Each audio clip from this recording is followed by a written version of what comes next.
가정에 대한 전통적인 상은 남편은 밖에 나가서 일을 하고 그리고 아내는 집에서 가사를 돕는 그런 일을 하는 겁니다. 요즘에는 아내들이 밖에 나가서 일을 해서 남편과 함께 맞벌이하는 부부들이 많이 있습니다. 더 나아가서 아예 남편이 집안에서 가사를 돌보는 일을 하는 예들도 이제 점점 더 많이 발견되고 있습니다. 그런데 제가 오늘 말씀드리려고 하는 가정은 전통적인 가정입니다. 남편이 밖에 나가서 돈을 벌어오고 또 부인은 전업주부로서 집에서 일을 하는 그런 집안입니다. 어느 날 저녁에 아내가 PTA 미팅이 있어서 그 집을 나가 있었습니다. 그래서 남편과 딸은 평소 어머니가 고생하니까 이번 기회를 빌어서 어머니를 기쁘게 해줘야 되겠다 생각을 하고서 뭘 할까 생각을 하다가 어머니가 지금 밥 먹고 나갔으니까 이제 설거지를 해야 되겠다 이렇게 생각을 했습니다. 그래서 설거지와 이제 부엌을 깨끗이 이제 청소하기 위해서 음식 먹은 것들을 정리하고 또 음식 찌꺼기들 그라인더에 갈고 또 남은 것들 쓰레기통에 버리고 그리고 식기들은 물에 헹구어서 디시워셔에 넣고 세제를 넣고 기계를 돌리고 그렇게 했습니다. 그리고 이왕 하는 김에 거실 청소까지 하자 해서 거실 청소 그거까지 완벽하게 잘 해놨습니다. 얼마나 가슴이 뿌듯한지 소파에 앉아서 스스로를 위안하며 참 잘했다 생각하면서 이제 어머니가 돌아오기를 고대했습니다. 그래서 한 2시간 정도 지난 후에 어머니가 이제 미팅을 끝나고 나서 집에 돌아오게 됐습니다. 근데 어머니가 집에 돌아와서 이제 문을 열고 들어와서는 코트를 벗어서 이제 옷걸이에 딱 걸고 그 다음에 키친을 지나서 그리고 거실로 곧장 들어가는 겁니다. 그래서 거기에 소파가 있는데 소파에 딱 앉아가지고 리모컨을 딱 들고서 TV를 막 보고 있습니다. 남편과 이 딸은 그 어머니를 이렇게 쫙 따라 들어갔습니다. 그래서 소파 옆에 이렇게 서서 어머니를 이렇게 빤하게 쳐다봤어요. 근데 어머니는 이게 두 사람이 자기를 쳐다보고 있으니까 느끼잖아요. 이렇게 올려다보면서 왜 그래요? 물어봤어요. 부엌 뭐? 부엌 우리가 깨끗하게 청소했잖아. 부엌뿐만이 아니고 이 거실까지 이게 반짝반짝하게 이렇게 다 했는데 그 못 봤어? 다 봤지요. 알아요. 둘이 열심히 청소한 줄. 그런데 집안일 아무에게도 칭찬받지 못하는 거 아세요? 우리 주변을 돌아보면 우리가 당연히 여기는 것들이 많이 있습니다. 별 노력을 하지 않아도 당연히 우리에게 주어진 것. 이게 그렇게 당연히 오니까 그것에 대해서 특별히 감사한 생각도 없고 감격하지도 않습니다. 언제나 가지고 있던 그런 것들, 특권을 누리고 있기 때문에 별로 감흥이 없는 거죠. 집에서 어머니들이 하는 일들이 바로 이런 종류에 해당하는 것이겠죠. 우리 교회에도 이런 종류의 일들이 많이 있습니다. 그저 당연한 것을 여기기 때문에 특별히 감사하게 생각하지 않는 그런 일들이 많이 있습니다. 예를 들어서 매주일 주보를 접는 분들이 있습니다. 성찬식을 위해서 빵과 포도주를 준비하시는 분들이 있고 차량 운전을 하시는 분들이 있고 지금은 잠깐 우리들이 쉬고 있지만은 매주일 먹는 그 신교 음식을 위해서 토요일 날 하루 종일 나와서 일하시는 분들도 있고 또 주일날 봉사하셨던 그런 분들도 있습니다. 성가대에서 봉사하시는 분들, 교육부에서 아이들을 가르치고 또 갓난 아이들을 돌보는 그런 분들도 있고 또 주일 오후가 되면 교회에 와서 문이 잘 잠겨 있는가 또 확인해 주시는 그런 분들도 있고 생각해 보면 이런 분들이 너무나 많이 있는 것을 우리들이 압니다. 우리가 월급을 주니까 그런 분들이 그렇게 일하시는 것이 아니겠죠. 교회를 사랑하고 주님을 사랑하기 때문에 기쁘게 그런 일들을 잘 감당하고 계십니다. 그런데 우리는 어떻습니까? 이걸 당연하게 여깁니다. 이런 분들이 사실 없으면 교회가 절대 돌아가지 않는데 그래서 우리가 당연히 고맙게 생각해야 되는데 평소에는 이걸 전혀 깨닫지 못하고 있는 겁니다. 그런데 우리 믿는 사람들에게는 이런 것들과는 비교도 되지 않을 정도로 그 정도로 귀중한 것이 있습니다.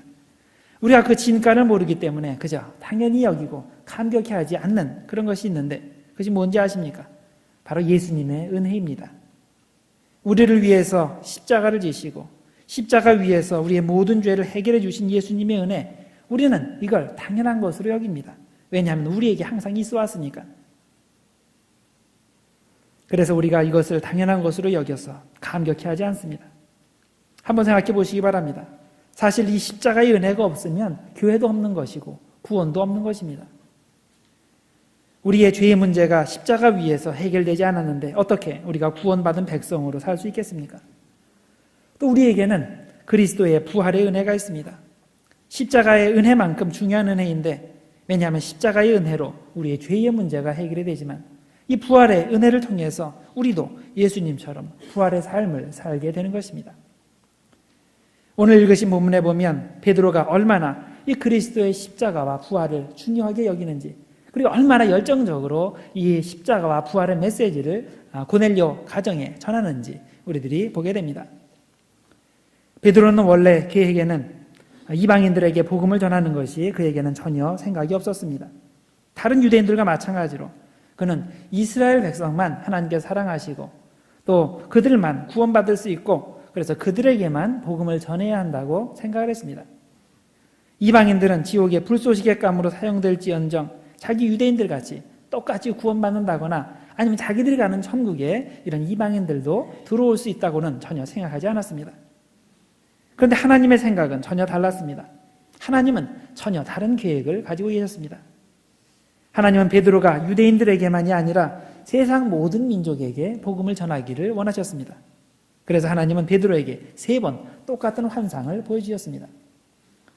오늘 읽으신 사도행전 10장 앞부분에 보면 베드로가 기도할 때 하나님께서 보여주신 환상을 받는 그런 내용이 나옵니다. 환상 중에 베드로가 기도하는 가운데 이런 모습을 봤습니다. 하늘이 열리고 보자기 같은 것이 내려오는데 거기 이렇게 들여다보니까 거기에 온갖 종류의 짐승들이 들어있었습니다. 우리가 먹어도 되는 그런 정한 짐승들도 있고 만져서도 안 되고 먹어서도 안 되는 그런 부정한 짐승들도 거기에 함께 그 안에 있는 겁니다. 근데 목소리가 들려오기를 이것을 잡아먹어라, 일어서서 이것을 잡아먹어라, 그런 목소리가 들리는 겁니다.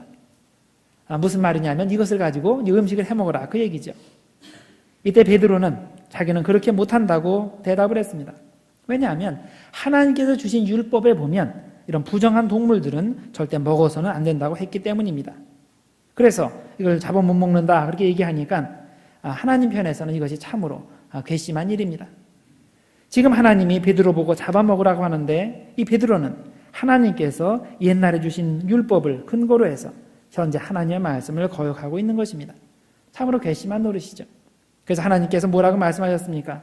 하나님께서 깨끗하다 하신 것을 내가 더럽다고 얘기하지 말라. 자, 이렇게 말씀을 주셨습니다. 그리고 나서 하나님이 똑같은 환상을 2번째 보여주셨습니다. 자, 똑같은 환상을 2번째 보여준 이유가 뭐겠습니까? 이 사람이 말을 안 들으니까 또 한번 보여주시는 거예요. 그리고 더욱더 확실하기 위해서 똑같은 환상을 3번째 보여주셨습니다. 하나님의 뜻이 확실한 것을 베드로에게 각인시키시기 위해서입니다. 베드로가 이 환상을 보고 나서 이게 도대체 무슨 의미인가 곰곰이 생각하고 있었는데 그때 마침 고넬료가 보낸 사람이 베드로를 청한다는 소식을 듣게 됩니다. 그러면서 깨달았습니다. 나에게 지금 환상을 3번 보여주신 것이 바로 이것을 의미하는구나. 그 정하다고 생각되는 유대인에게만 복음을 전하는 것이 아니고 하나님께서 새로운 문을 열어주시는 이방인들에게도 가서 복음을 전하고 그들에게도 구원의 메시지를 전하라는 것이 하나님의 뜻이구나 이렇게 깨달았습니다. 그래서 그 후에 이 베드로가 고넬료 집안에 가서 하나님의 복음을 전하게 되는데 그 내용이 바로 오늘 여러분들이 읽으신 성경 말씀입니다. 베드로가 설교한 내용의 주제는 하나님의 공평성에 대해서입니다. 하나님은 공평하신 분이라는 겁니다. 하나님은 복음을 듣고 구원받는 일에 있어서 절대로 사람을 차별하지 않으신다는 것입니다. 베드로를 비롯한 모든 유대인들은 하나님이 자기들만 사랑하시고 자기들만 구원받기를 원하신다고 생각하는데 그게 아니라는 겁니다. 글자 그대로 하나님은 모든 사람, everybody, 모든 사람을 사랑하시고 그들이 모두 구원받기를 원하신다는 것입니다. 왜냐하면 하나님의 눈에는 이 세상에 사는 모든 사람들이 다 귀한 자식들이고 다 귀한 영혼들이기 때문입니다. 우리는 현재 조금 일찍 주님을 알고 주님께로 와서 구원받았지만 그게 우리가 잘나서 그렇게 된 것이 아니라는 거죠. 하나님의 은혜로 우리가 먼저 구원받았는데 하나님은 아직도 저 밖에 있는 사람들도 똑같이 우리와 마찬가지로 복음을 듣고 구원받기를 원하시는 것입니다. 그래서 하나님의 눈에는 차별이 없습니다. 남자나 여자나 차별이 없습니다. 유대인이나 다른 민족이나 차이가 없습니다. 가난한 사람이나 부한 사람이나 많이 배운 사람이나 못 배운 사람이나 성격이 온순한 사람이나 성격이 삐뚤어진 사람이나 전혀 상관이 없습니다. 모두가 구원받아야 할 귀중한 영혼들이고 그래서 모두가 복음을 듣고 다 구원받기를 주님께서는 원하시는 것입니다. 그러면 하나님은 아무에게나 구원의 은혜를 주십니까? 그렇지 않습니다. 조건이 있습니다. 하나님이 구원의 백성으로 받으시는 조건이 오늘 읽으신 34절과 35절 말씀에 나옵니다. 베드로가 입을 열어 말하되 내가 참으로 하나님은 사람의 외모를 보지 아니하시고 각 나라 중 하나님을 경외하며 의를 행하는 사람은 다 받으시는 줄 깨달아도다. 자, 여기에 보면 하나님께서는 외모를 보지 않으신다고 했습니다. 무슨 말입니까? 외형적인 조건을 보지 않으신다는 겁니다. 그 사람의 키가 어떻든지 그 사람의 경제적 상황이 어떻든지 그 사람의 배경이 어떻든지 그거 전혀 상관이 없다는 겁니다. 하나님께서 구원으로 받으시는 사람은 조건이 딱 이 두 가지 조건만 맞으면 됩니다. 두 가지 조건을 말씀하시는데 첫 번째는 하나님을 경외하며 하나님을 경외하는 사람을 주님께서는 받으십니다. 두 번째는 하나님을 위해서 의를 행하는 사람, 의를 행하는 사람을 주님께서는 받으십니다. 뭘 말하냐면 어떤 겉으로 보이는 외형적인 그런 조건들을 보고 이 사람은 합격, 불합격 그렇게 처리하시는 것이 아니라 과연 그 마음 가운데 뭐가 들어있는가 그걸 보신다는 거예요. 진짜 하나님을 경외하는지 진짜 하나님의 의를 사랑하고 의를 행하는 사람인지 그걸 보신다는 겁니다. 이제 이 조건들을 하나씩 살펴보기를 원합니다. 첫 번째로 하나님을 경외하는 것, to fear God. 경외한다는 것이 이것이 무슨 뜻입니까?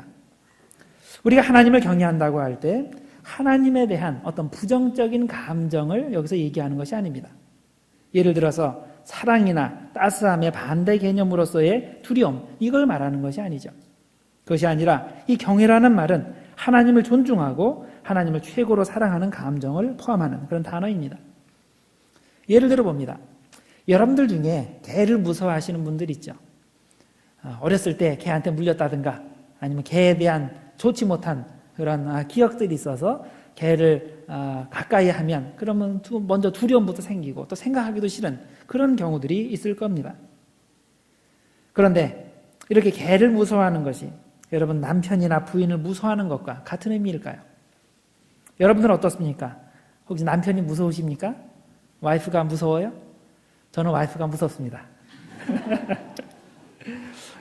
자, 그런데 이 개를 무서워하는 것과 배우자를 무서워하는 것, 이건 단어만 똑같지 그 내용은 천참 아주 다릅니다. 내가 아내를 무서워한다, 두려워한다는 표현을 사용한다면 그 의미는 아내를 가장 귀중히 생각하고 어떤 결정을 할 때 가장 먼저 고려를 한다는 의미입니다. 왜냐하면 나는 아내를 존중하고 사랑하니까 그것이 가능합니다. 그래서 배우자를 두려워하는 것과 개를 두려워하는 것은 이건 말만 두려워한다는 말이지 차원이 다른 얘기입니다. 그러면 우리가 하나님을 두려워한다, 하나님을 경외한다, 이게 무슨 뜻이겠습니까? 우리가 최선을 다해서 하나님을 존중하고 사랑하고 이 세상의 어떤 것보다 하나님을 우선시한다는 뜻입니다. 그리고 우리가 하나님을 그렇게 생각하고 그런 경외의 마음을 가지고 생활할 때 그때 하나님께서는 우리의 마음을 보시고 우리를 받아주신다는 것입니다. 비록 우리의 가족 환경이 좋지 못해도 나의 현재 사회적, 경제적 위치가 형편없을지라도 그런 것이 전혀 하나님 앞에는 상관이 없습니다. 하나님이 나를 받아주신다면 그 이유는 그런 외형적인 조건들 때문이 아니라 내가 진정으로 하나님을 경외하는가 그것 때문인 것입니다. 여러분들 하나님을 진심으로 경외하십니까? 무슨 일을 하든지 하나님을 먼저 생각하고 하나님께서 기뻐하시는 일에 우선권을 두고 있습니까? 그러면 하나님께서 기뻐하십니다. 하나님께서 여러분을 받아주십니다. 모두들 하나님을 경외함으로 하나님의 인정을 받고 하나님께서 받아주시는 성도님들 모두들 되시길 바랍니다. 둘째로 하나님이 우리를 받아주시는 조건은 우리가 옳은 일을 행하는 것입니다. 의를 행하는 것입니다. 자, 의를 행한다, 옳은 일을 행한다, 이게 무슨 뜻일까요? 우리가 선한 행동을 많이 하고 그래서 우리의 공적을 많이 쌓으면 된다는 의미겠습니까? 그렇지 않습니다. 왜냐하면 우리가 아무리 선한 일을 많이 해도 그것이 하나님 앞에 우리를 세우지 못하기 때문입니다. 아무리 우리가 선한 행동을 많이 해도, 아니 내가 선한 행동을 그렇게 많이 한다고 스스로 생각해도 하나님의 눈으로 볼 때는 우리가 선한 행동하는 것보다 악한 행동하는 것이 훨씬 많을 겁니다. 아무리 내 눈에 내가 선하게 보여도 하나님께서 보실 때는 너무나 흠투성이고 그리고 오점투성인 것입니다.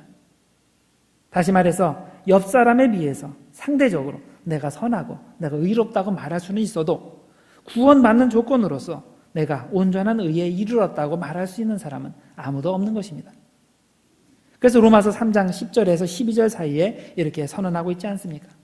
기록된 바 의인은 없나니 하나도 없으며 깨닫는 자도 없고 하나님을 찾는 자도 없고 다 치우쳐 함께 무익하게 되고 선을 행하는 자는 없나니 하나도 없다고 했습니다.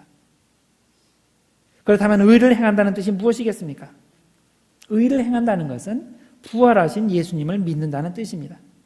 죽음에서 부활하심으로 모든 육체의 한계들, 예를 들어서 시간, 공간, 국적, 성별, 민족 이런 모든 외형적인 한계들을 극복하신 공평하신 예수 그리스도를 믿고 그런 믿음에 따라 행동하는 것이 바로 의를 행하는 것입니다. 예수님께서 육체를 입고 계실 때는 당시의 사회, 문화적인 상황에 제한받는 유대인 남자라는 조건에서 벗어나실 수 없었습니다. 그러나 부활하신 후에는 그런 모든 육체적인 제약에서 벗어나 명실공히 온 세상의 구세주가 되실 수 있었던 것입니다. 그래서 43절에 이렇게 결론을 내리고 있습니다. 그에 대하여, 즉 예수 그리스도에 대하여 모든 선지자도 증언하되 그를 믿는 사람들이 다 그의 이름을 힘입어 죄 사함을 받는다 하였느니라. 어떤 사람의 죄가 사해진다고 했습니까? 특정 그룹에 속한 사람? 아니죠. 어떤 특정한 그런 외형적인 조건을 만족시킨 사람? 물론 그런 사람도 아닙니다. 돈 있고 힘 있고 지식 있는 그런 사람들 구원받는 것이 아니라 죄 사함 받는 것이 아니라 예수를 믿고 또 예수 그리스도를 영접한 사람, 글자 그대로 모든 사람이 죄를 용서받고 구원받는다고 했습니다. 혹시 여러분들 중에 나는 죄를 용서받을 수 없어. 나는 하나님께서 구원하실 수 없는 그런 사람이야. 나는 안 돼. 이렇게 혹시 생각하시는 분이 있습니까? 나는 아무리 노력해도 하나님의 은혜를 받기에 충분히 선하지 못하고 충분히 의롭지 못해. 이렇게 생각하시는 분들이 있습니까? 하나님의 은혜의 말씀을 들으시기를 바랍니다. 하나님이 우리를 받아주시는 데는 그런 외형적인 조건들이 전혀 상관이 없습니다. 하나님께서 요구하시는 것은 딱 두 가지입니다. 하나는 내가 하나님을 경외하는가, 또 하나는 내가 공평하신 부활의 예수 그리스도를 믿고 주님의 의의를 내가 덧입는가, 이 두 가지를 보십니다. 하나님은 공평하신 분입니다. 하나님께서는 모든 사람을 사랑하시고 모든 사람에게 동일하게 기회를 주시는 분입니다. 그러니 현재 여러분이 어느 상태에 처해 있든지 여러분의 현재 영적인 육적인 상태가 어떻든지 절대 실망하지 마시고 주님께로 나오시기 바랍니다. 부활의 주님은 공평하신 분입니다. 이 주님을 차별 없이 모든 사람을 받아주시는 주님을 세상 만방에 전하시는 여러분들 되시고 또 여러분들을 믿고 행함으로 말미암아 이런 삶이, 이런 부활의 삶이 여러분에게 넘치도록 또 여러분들을 통해서 주변 사람들에게도 전파될 수 있는 여러분들 되시기를 주님의 이름으로 축원드립니다. 기도하겠습니다. 주님의 은혜를 찬양합니다. 우리 죄를 대속하시기 위해 십자가를 지시고 우리의 부활의 첫 열매로서 다시 사신 주님을 찬양합니다. 오늘 우리가 모든 사람에게 차별 없이 구원을 베푸시는 공평하신 주님의 은혜를 생각해 보았습니다. 주님은 유대인뿐만 아니라 이방인들에게도 똑같이 구원을 베푸시고 누구든지 주님을 경외하고 주님을 믿는 자들에게 천국의 은총을 허락하시는 줄 믿습니다. 주님, 오늘 부활의 주님으로 우리에게 임하셔서 나의 외면적인 조건들을 보시는 것이 아니라 나의 믿음을 보시고 주님을 알게 하시고 더 나아가 이 공평하신 주님을 만방에 전하는 우리들 될 수 있도록 축복하여 주시옵소서. 예수님의 이름으로 기도드리옵나이다. 아멘. 이제